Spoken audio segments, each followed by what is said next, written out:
Welcome to PP academy.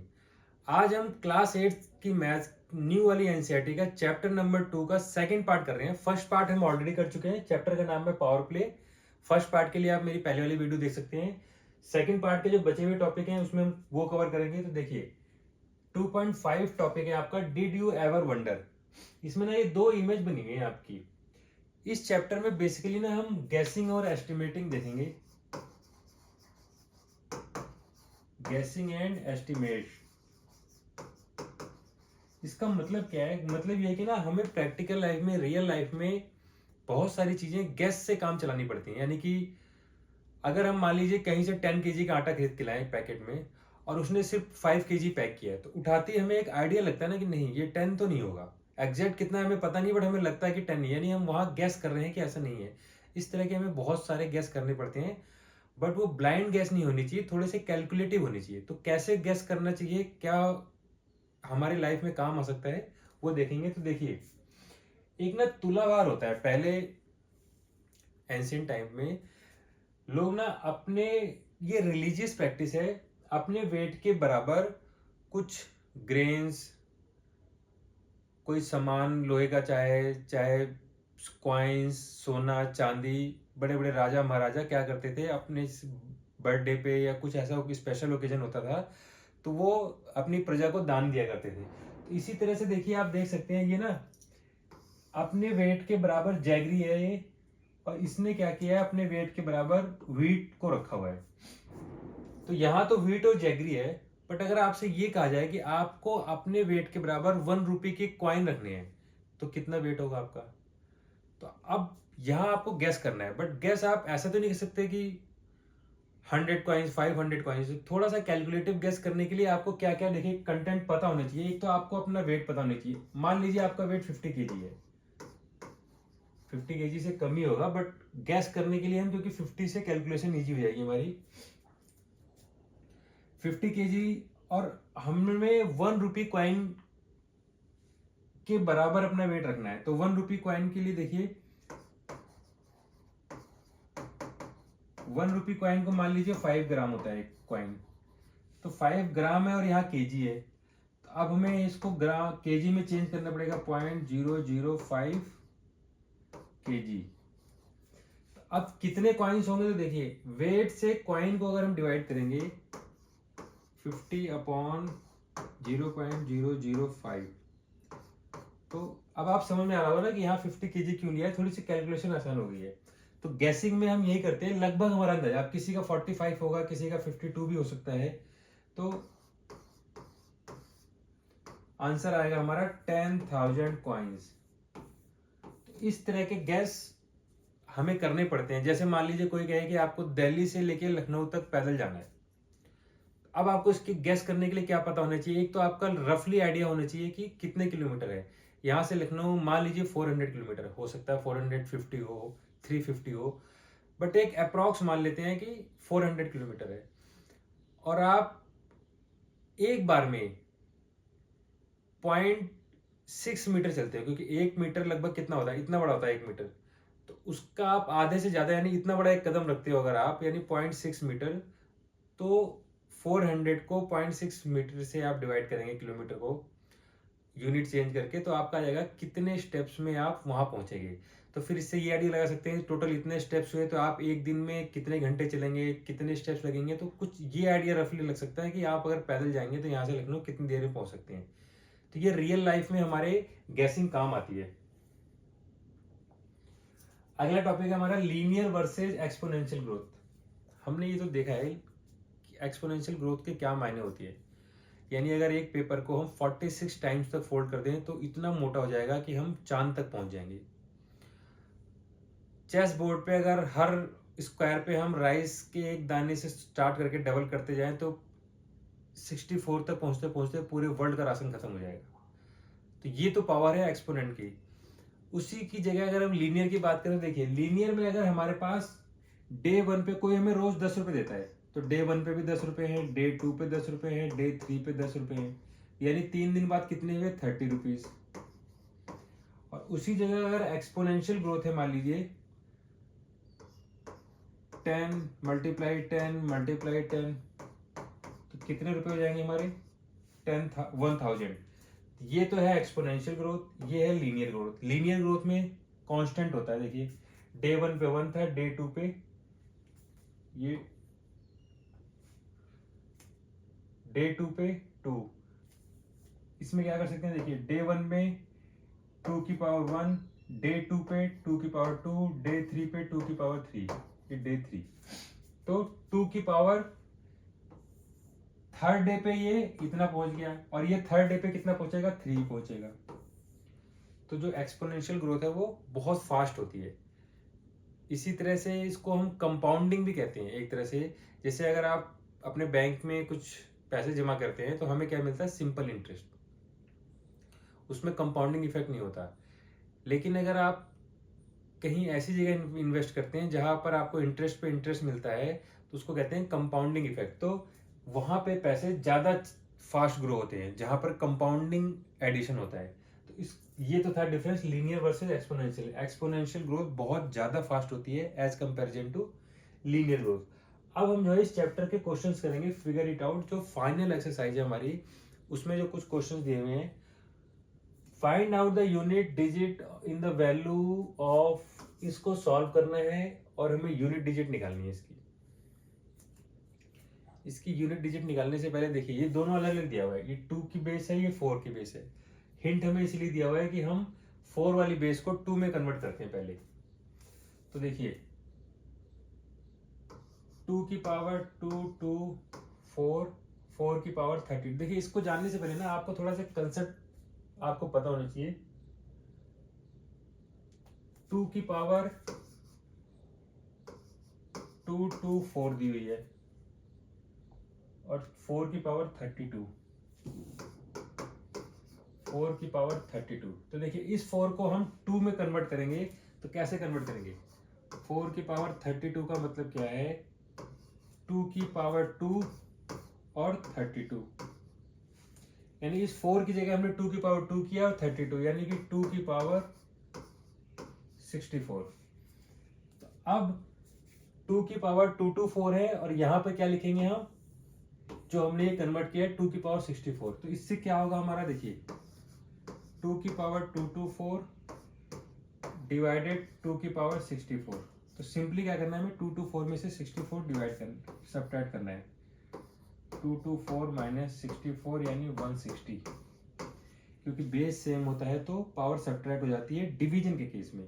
तो यहाँ क्या है, 2 की पावर 160। अब प्रॉब्लम ये है कि 2 की पावर 160 में सॉल्व करके यूनिट डिजिट कैसे निकालेंगे, ये भी एक बहुत बड़ी प्रॉब्लम है। इसके लिए हमें कुछ बेसिक कंसेप्ट ये पता होने चाहिए। देखिए हमारा क्या आ गया, इसको सॉल्व करके 2 की पावर 160, यहां तक तो कर लिया हमने। 2 की पावर को अगर हम सॉल्व करते हैं, देखिए तो क्या आता है, 2 की पावर 1, 2 की पावर 2, 2 की पावर 3, 2 की पावर 4, 2 की पावर 5, 2 की पावर 6, ऐसे ऐसे करके अगर हम करते जाएं तो देखिए 2 की पावर की अगर 1 है तो इसका यूनिट डिजिट क्या आएगा, 2, इसका यूनिट डिजिट 4, इसका 8, इसका 6, फिर इसका 2 4।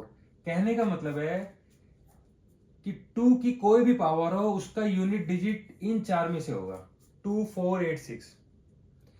बाद में फिर ये रिपीट होने लग जाएंगे, 2 4 8 6, 2 4 8 6, ऐसे चलता रहेगा, यानी इन 4 के कॉम्बिनेशन में आएगा। तो क्या करेंगे हम, 160 पावर को 4 से डिवाइड करेंगे तो रिमाइंडर क्या आ रहा है, 0, पूरा पूरा डिवाइड हो जाएगा, रिमाइंडर 0 है। देखिए किसी नंबर को अगर हम डिवाइड करेंगे, इसको 4 से डिवाइड कर रहे हैं तो रिमाइंडर क्या क्या आ सकता है, रिमाइंडर 1 आ सकता है, रिमाइंडर 2 आ सकता है, रिमाइंडर 3 आ सकता है, रिमाइंडर 0 आ सकता है, रिमाइंडर 4 तो आ नहीं सकता।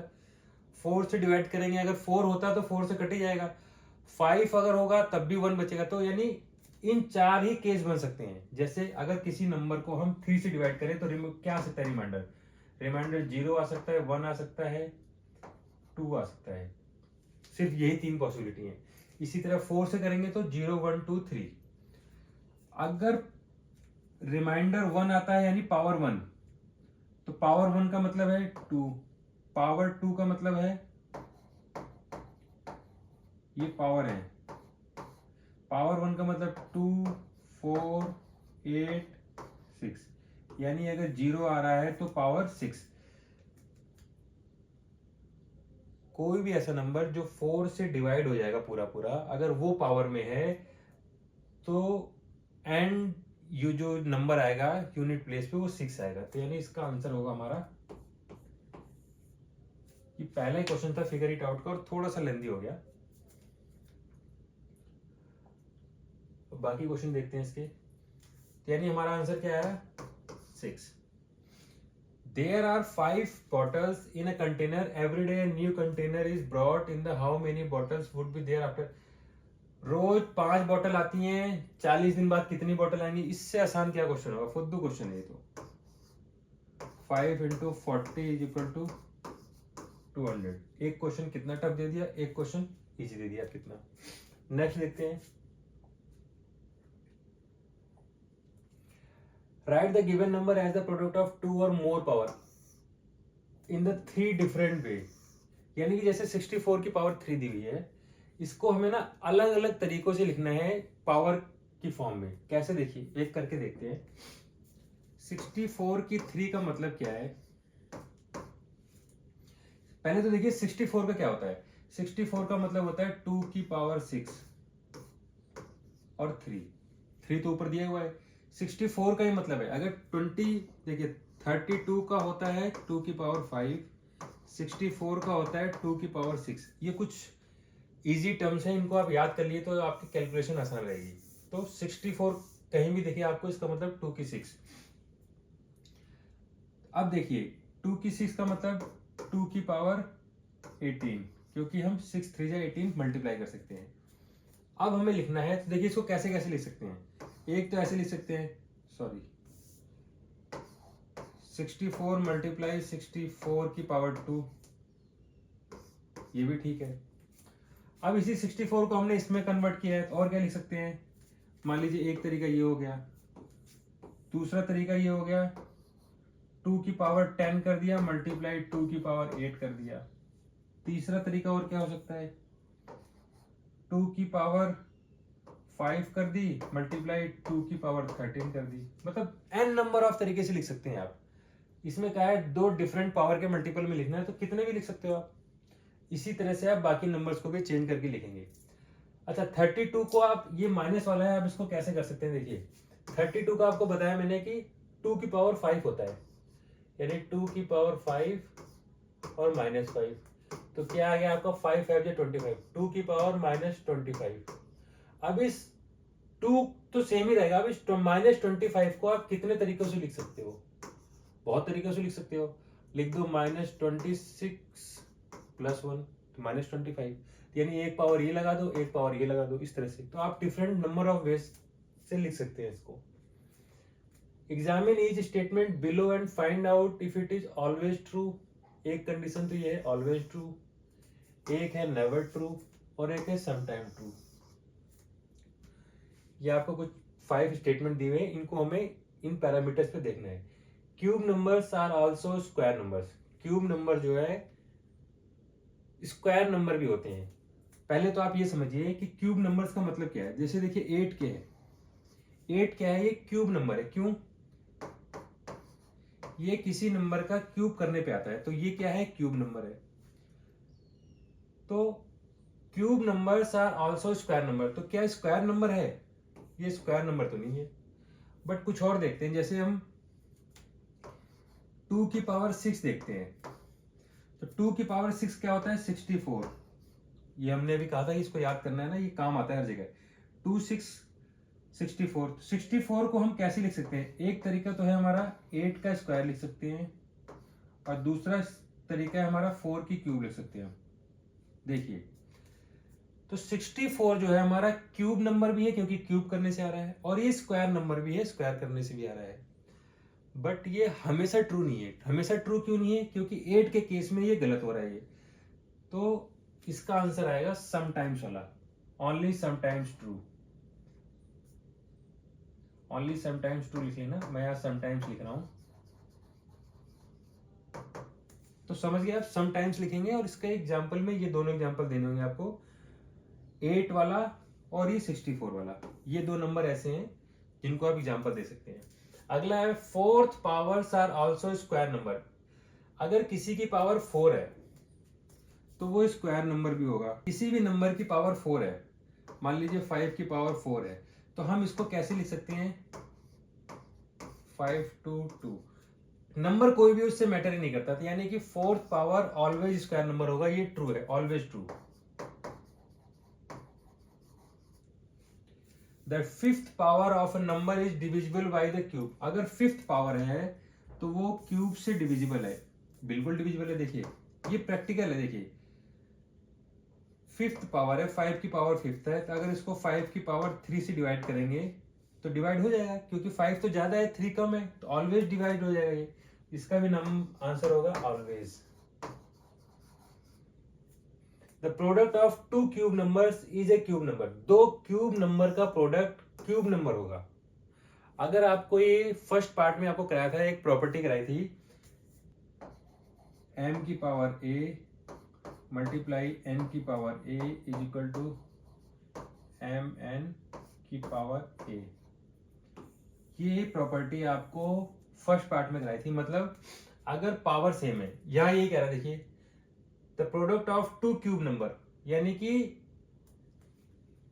दोनों का क्यूब नंबर है। जैसे हम लेते हैं, मान लीजिए 2 का क्यूब मल्टीप्लाई 3 का क्यूब इज इक्वल टू क्या होगा, 2 3 जा 6 का क्यूब। करेक्ट है ये 2 और 3, तो ये फॉर्मूला ही हमारा ऐसा कहता है, तो यानी ये भी ऑलवेज।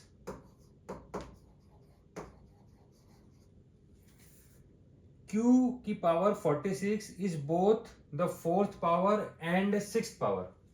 ये थोड़ा सा टेक्निकल है। ये कह रहा है q की पावर 46 तो है,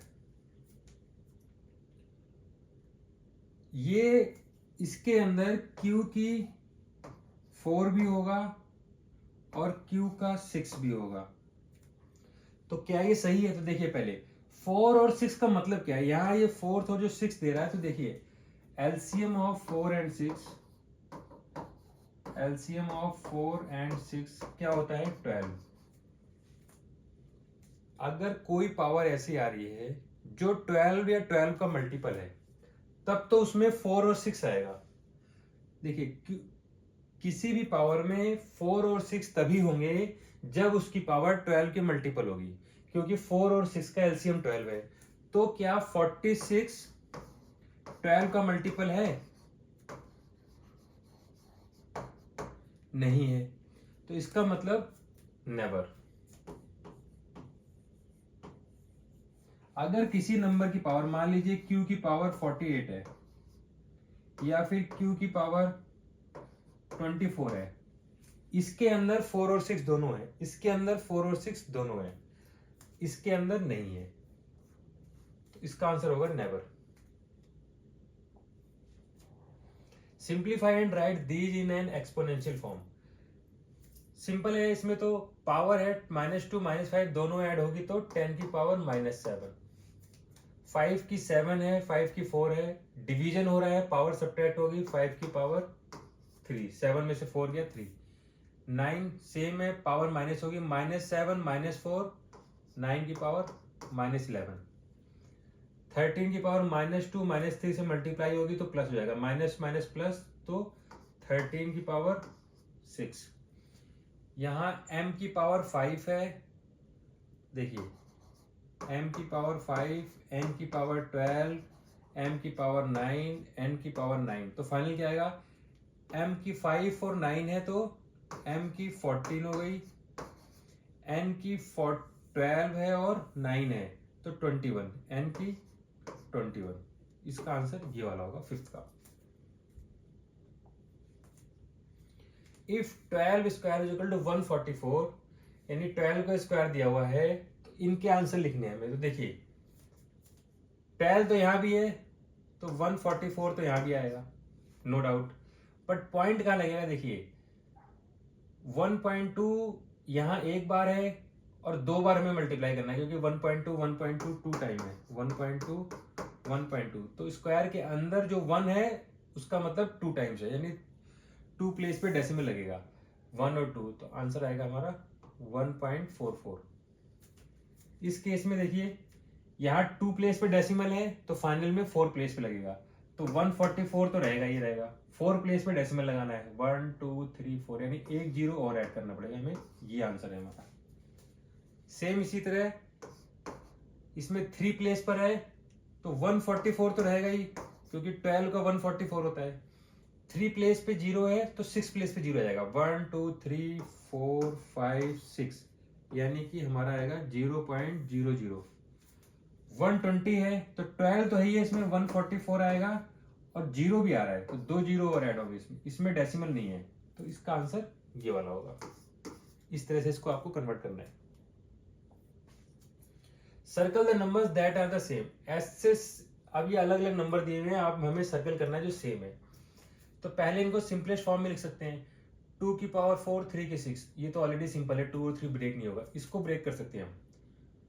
इस 6 को 2 की 4 3 की 4, क्योंकि 6 का मतलब क्या है 2 3, 2 3 या 6, तो पावर दोनों में चली जाएगी, 2 की 4 भी 3 की 4 भी, जो m और n का फॉर्मूला बताया था उस पर बेस्ड है ये, मल्टीप्लाई 3 की 2, अब इसका मतलब क्या हुआ 2 की 4 और 3 की 6,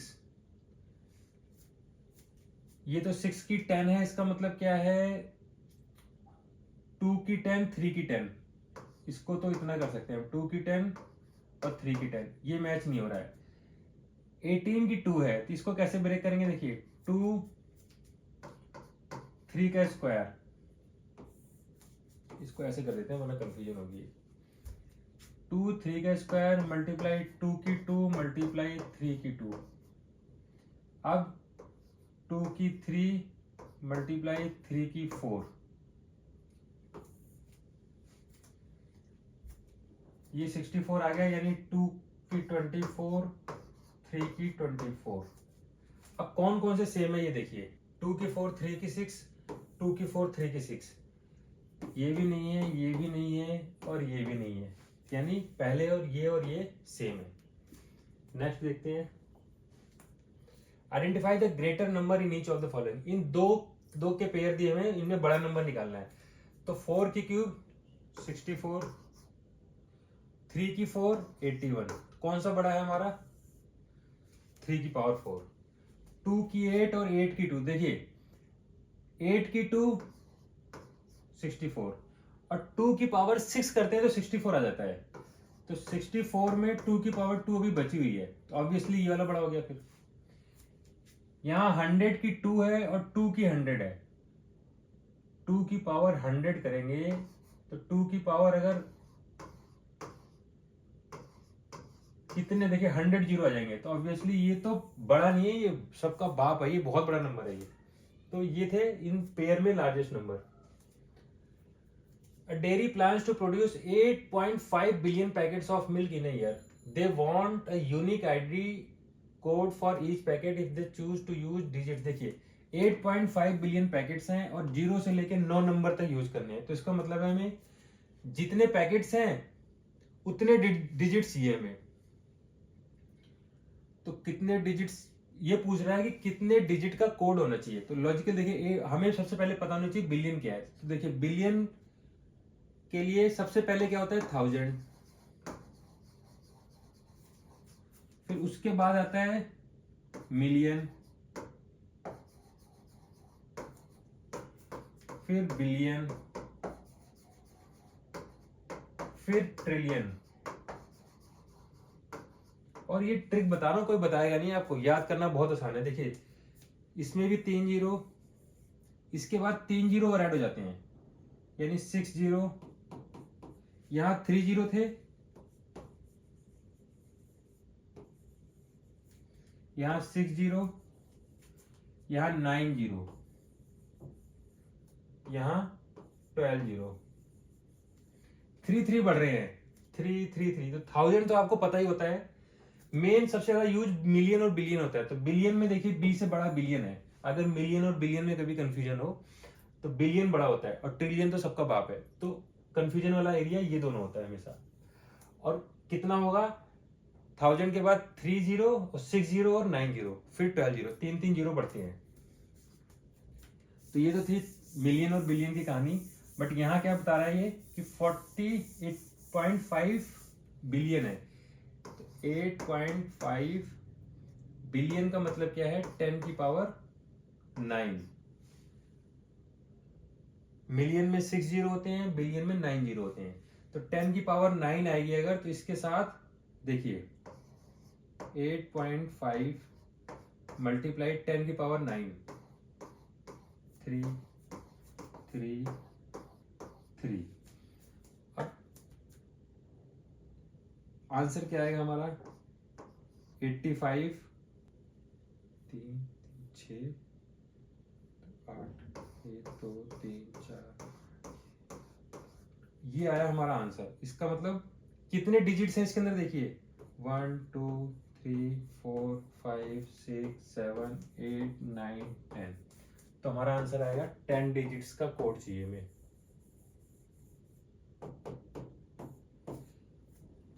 यानी जो कोड बार कोड बनेगा उसके अंदर 10 डिजिट्स होने चाहिए इन सारे पैकेट्स को कवर करने के लिए। 64 is a square number, 8 square, ठीक है, एंड ए क्यूब नंबर। ये स्क्वायर नंबर भी है और क्यूब नंबर भी है। Are there other numbers that are both square and cube. ऐसे क्या और भी नंबर हैं जो स्क्वायर और क्यूब भी हैं। देखिए ये कह रहा है जैसे 8 स्क्वायर है और 4 क्यूब है, क्या ऐसे कोई नंबर हैं जो स्क्वायर भी होते हैं और क्यूब भी होते हैं। तो पॉइंट ये है जिसके अंदर 2 और 3 दोनों पावर होगी वही हो सकते हैं ऐसे। तो 2 और 3 का एलसीएम क्या होगा, 2 और 3 का एलसीएम होता है 6। तो जिसकी भी पावर 6 या 6 का मल्टीपल है उसमें ये दोनों होंगे। तो जैसे 1 की पावर 6, 2 की पावर 6, 3 की पावर 6, 4 की पावर 6 करते रहिए। और 6 किया है तो 1 की पावर 12 भी होगी, 1 पावर 18 भी होगी, यानी बहुत सारे नंबर होंगे। जैसे देखिए 2 का तो हमने एग्जांपल भी किया था कि 64 जो है वो 8 का स्क्वायर है और 4 का क्यूब है। यानी ये क्यूब और स्क्वायर दोनों नंबर है। और जनरलाइज करने के लिए इसने पूछा है कि क्या हम ऐसे जनरलाइजेशन फॉर्मूला लिख सकते हैं। हाँ, जिसकी पावर 6 है उन सब में होगा। नेक्स्ट देखते हैं, digital locker has a alpha numerical code. एक लॉकर है जिसमें डिजिट्स और लेटर दोनों है, उसकी लेंथ कितनी है, 5 है। यानी कि 5 प्लेसेस हैं, देखिए 1 2 3 4 5। और इन 5 प्लेसेस पे क्या आ सकता है, नंबर भी आ सकते हैं और लेटर भी आ सकते हैं।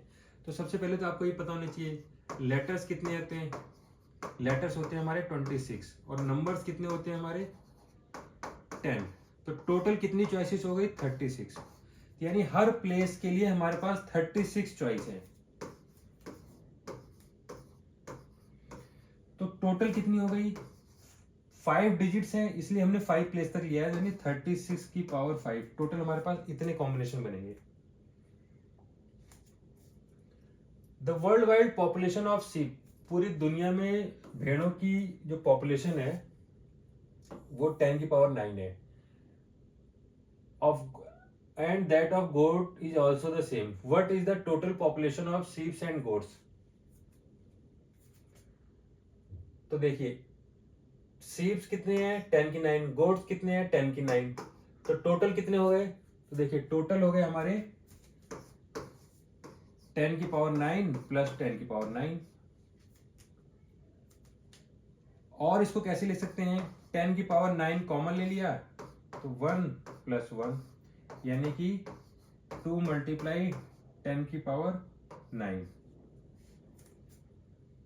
तो यानी ये भी सही है हमारा और ये भी सही है। इसमें 2 ऑप्शन है जो हमारे सही है। हो सकता है बुक में गलत दे दिया हो, बट ये दोनों सही है क्योंकि इसको सॉल्व करेंगे तो ये आता है। Calculate and right the answer in scientific notation. अब हमें साइंटिफिक नोटेशन में इसके आंसर लिखने हैं। साइंटिफिक नोटेशन का मतलब ध्यान करिए, लेफ्ट हैंड साइड से 1 डिजिट के बाद हमें डेसिमल लगाना है और फिर 10 की पावर में लिखनी होती है चीजें। If each person in the world has 30 pieces of clothing, पूरी दुनिया में सबके पास 30 जोड़ी कपड़े हैं, तो टोटल कितने कपड़े हैं? तो देखिए हमें पॉपुलेशन पता होनी चाहिए। पॉपुलेशन आपकी बुक में दिया हुआ है 8 इंटू 10⁹, ये पूरे वर्ल्ड की पॉपुलेशन है, और सबके पास 30 है, इसको 30 से मल्टीप्लाई कर देंगे, तो क्या आएगा हमारा 8 3 जा 24, तो 2.4 लिखेंगे उसकी जगह, और 10⁻11 हो जाएगा। 11 क्यों हो जाएगा? 9 तो है, एक जीरो इसका, 10⁻10 और एक यहाँ डेसिमल लगाया, तो ये आएगा हमारा answer. There are about 100 million bees colonies in the world, यानी मक्खियों की इतनी कॉलोनियां हैं। Find the number of honey bees if each colony has about 50,000 bees. क्या क्या क्वेश्चन पूछ रहे हैं हमसे ये। तो इन दोनों को सिंपली मल्टीप्लाई करना है, 50,000 और 100 को। तो लॉजिक क्या है, अगर साइंटिफिक नोटेशन में लिखना है तो आपको 5.0 लिखना है। इन दोनों का मल्टीप्लाई करेंगे तो जीरो काउंट कर लीजिए, 2 इसमें है, 4 इसमें है, 6, 10⁻6, that's it. The human body has about 38 trillion bacteria, trillion में पहुंच गए, इतने बैक्टीरिया हैं। Find the bacterial population residing इन, सारे आदमियों में टोटल कितने बैक्टीरिया हैं, एक के अंदर तो इतने बैक्टीरिया हैं। तो इसके लिए ना हमें पॉपुलेशन पता होनी चाहिए। पॉपुलेशन क्या है आपकी बताई थी, 8 इंटू 10⁹, और 8 ट्रिलियन बैक्टीरिया रहते हैं। तो 38 ट्रिलियन का मतलब ये होता है 10⁻12 ट्रिलियन में आता है, और 38 से भी एक डेसिमल लगा देंगे तो 3.8 इंटू 10⁻13, 10⁻12 होता है, बट यहाँ हमने एक प्लेस पे डेसिमल लगा दिया, इसलिए एक पावर और ऐड हो गई। अब 3.8 और 8 को मल्टीप्लाई करेंगे हम, तो आएगा हमारा 8 8 जा 64, 30.4 इंटू 10⁻13 ये है, 10⁻9 ये है, तो ये आ गया 22।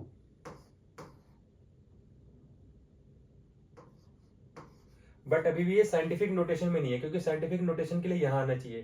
तो इसको हम नेक्स्ट और क्या चेंज करेंगे, लिखेंगे 3.04 इंटू 10⁻23, ये आया हमारा। यानी कि सारे के सारे अगर बैक्टीरिया काउंट कर लिया हमने, कमाल की बात है, सोचिए। तो ये ना चैप्टर ही ऐसा है पावर प्ले वाला, इसमें हम वंडर वाली चीजें देखते रहेंगे जो आपको हैरान करती रहेंगी। Total time spent eating in A life time in second, यानी कोई अपनी पूरे लाइफ में खाने के ऊपर कितने सेकंड खर्च करता है, ये क्या निकाल सकते हैं हम? चलिए देखते हैं। इसके लिए हमें गैस करना पड़ेगा। मान लीजिए हमने एज निकाल ली, लाइफ टाइम जो है किसी की 70 ईयर। अब 70 ईयर का मतलब डेज कितने हुए, 365 से मल्टीप्लाई कर देंगे इसको। मान लीजिए कोई 1 घंटे खाने पे खर्च करता है, तो 1 घंटे का मतलब कितना है, 3600 सेकेंड्स। यानी आप इनको सॉल्व कर लीजिए, आपका आंसर आ जाएगा। और इसको साइंटिफिक नोटेशन में जैसे हमने पहले किया, एक डेसिमल के बाद, ये आप खुद करेंगे।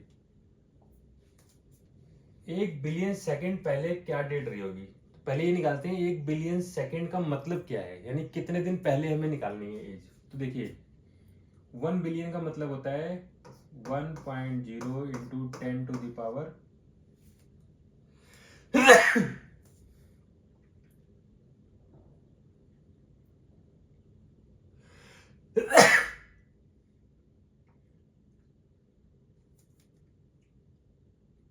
9।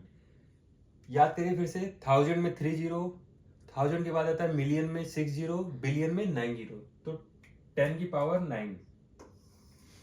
अब इसको हम डिवाइड करेंगे, 1 ईयर में कितने होते हैं, 365 डेज। डेज में आ गया। अब फिर घंटे में निकालेंगे, 24 घंटे होते हैं। अब हम सेकंड से डिवाइड करेंगे, हर 24 एक दिन में कितने सेकंड्स होते हैं, 3600।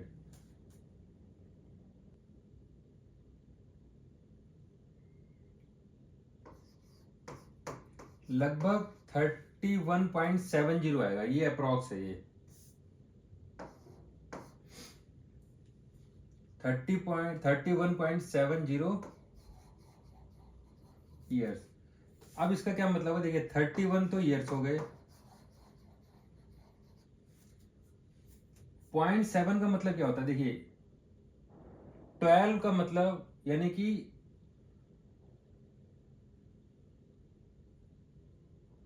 12 मंथ्स के हिसाब से 0.7 का क्या मतलब होगा, तो 12 इंटू 0.7 इसका आता है 8.4, यानी कि 8 मंथ्स, यानी कि 1 बिलियन सेकंड पहले, यानी कि 31 साल 8 महीने पहले की हमें डेट निकालनी है। क्या डेट होगी भगवान जाने, बट हमारे लिए मेन इंपॉर्टेंट था ये कि ये निकालना है कि 1 बिलियन को सेकंड्स में कन्वर्ट करके हम कितने साल पीछे में जाना पड़ेगा, तो 31 ईयर्स बैक जाना है। और ये कोई बहुत मुश्किल काम नहीं है। जब 31 ईयर्स बैक जाना है तो इसकी तो वैल्यू ईयर्स की खत्म हो गई। जैसे आज की अगर डेट मान लीजिए 10 है, तो चाहे 100 ईयर्स बैक चले जाओ, आज की डेट तो 10 ही रहेगी। एक साल पहले भी आज 10 थी, एक उससे पहले भी 10 थी। डेट तो हमेशा वही रहती है। आज से कोई पूछे कि आज से 1 महीने पहले क्या डेट थी, तो जो डेट आज है उससे 1 महीने पहले थी। प्रॉब्लम क्या है, अगर कोई पूछे आज से 15 दिन पहले क्या डेट थी, तब तो गड़बड़ होगी। लेकिन अगर कोई पूछता है आज से 1 महीने पहले क्या डेट थी, तो वही सेम डेट है। अगर आज 10 है तो उससे पहले भी 10 होगी। आज से 1 साल पहले क्या डेट थी, वही 10 डेट होगी। बट ये हमारा एग्जैक्ट आंसर नहीं है, क्योंकि ये अप्रोक्सीमेशन में है, ये कैलकुलेशन में एग्जैक्ट आएगी नहीं। तो इस क्वेश्चन का मेन मतलब ये था कि आपको ये समझाना कि 1 बिलियन सेकंड्स को हम काउंट कैसे करेंगे। तो ये चैप्टर का हमारा लास्ट क्वेश्चन था। आपको चैप्टर समझ में आया, कितना समझ में आया, प्लीज कमेंट करके जरूर बताइए। वीडियो कैसी लगी। अगर आपने चैनल को अब तक सब्सक्राइब नहीं किया है तो प्लीज चैनल को सब्सक्राइब करिए, अपने दोस्तों के साथ भी शेयर करिए, जिससे ज्यादा से ज्यादा लोगों तक ये वीडियो पहुंच पाए। Thanks for watching.